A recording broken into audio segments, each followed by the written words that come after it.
আজকে শুভদার বাড়িতে কার্তিক পুজো ছিল, সেই উপলক্ষে আজকে খেতে এসেছিলাম। ফ্রিতে খাওয়া দিচ্ছে, সেই উপলক্ষে একটু নেচে নিলাম।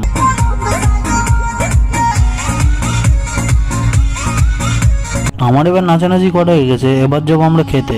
আমরা এক গ্যাং এসেছিলাম খেতে, প্রায় 12-13 জন। খাওয়া কখন দেবে সেই আশায় সবাই দাঁড়িয়ে চলে গেল। এরা সবাই আমাদের গ্যাং এর এক লোক, আর একে তো চেন কোটোদা সুমরেশ। আর এ ভাবছে যে কখন খাওয়াটা দেবে। সবাই খাওয়ার আশায় দাঁড়িয়ে ছিল, কিন্তু অংশ এদিকে আমাকে প্রণাম করছিল, একটা পোস্টও দিয়ে দিল। আমারও মাথায় হাত পড়ে গিয়েছে যে কখন খাওয়াটা দেবে। বাইরের দিকে এসেই দেখলাম শুভদা। এবার আমি যাচ্ছি কখন খাওয়াটা দেবে দেখতে, আর এসেই দেখি সবাই খেতে বসে পড়ে, আর আমাদের সিট নেই। আর ও তো মেয়ে দেখছে আর খাচ্ছে। চলতি ফিরতি কোকেন হ্যায় কোকেন। সবার খাওয়া দেখে আমার তো খিদে পেয়ে গেছিল, আর এই খিদের জন্য ফুড হ্যাকারকে ডাক দিলাম। ফুড হ্যাকারকে ডাক দেওয়ার সঙ্গে সঙ্গেই আমাকে খেতে বসতে দিল। এই ছেলেটা মনে হয় বিনা নিমন্ত্রণে খেতে এসেছিল। ক্যামেরা দেখার সঙ্গে সঙ্গে গা ঢাকা দিল ওইটি। আর ওই আমাদের ফুড হ্যাকার, ওর জন্য আজ খেতে পারি। ভিডিও অনেকটা চড়া হয়ে গেছে, দেখা হচ্ছে অন্য কোনো ভ্লগে। সাবস্ক্রাইব করে রেখো।